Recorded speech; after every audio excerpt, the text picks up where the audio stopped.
Ano ang name niyo ba? Rica de la Peña. Rica de la Peña. Ilan taon na po? 24. Gano'n ka nakatagal single? Since birth. Since birth ko? Opo. Okay. Ano ang Valentine's Day para sa'yo? Normal lang. Kasi para sa akin naman, araw-araw dapat talaga namamahalan. Kasi birthday ko yun, kaya normal lang. Birthday niya pa, Valentine's Day? Birthday ko yun. Bakit mo pinipili maging single? Hindi naman sa pinipili. Parang ano lang. Wala pa akong time doon. Tsaka, hindi ko naman hinahanap eh. Sabi kasi nila kung saan darating. So, ano po kaya yung main reason kung bakit kayo single? Ako, siguro wala pa akong nakikita, gano'n, no? Tsaka yun, priorities, no? Tapos gusto ko kasi parang stable muna ba, ano? Kasi gusto ko pag nagka-boyfriend ko, siya na yung last. Well, hindi naman, syempre may iwasan na magbibig.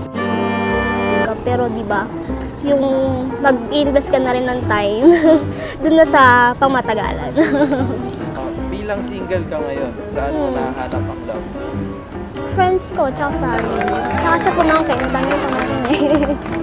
Mahal mo or mahal ka? Mahal ako. Oo, syempre kasi pag mahal ko lang, baka mamaya maglolo ko na, di ba? Oh my God!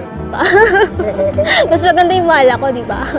Parang may assurance ako na ako lang, okay lang, siguro na matututunan mo namang mahalin siya.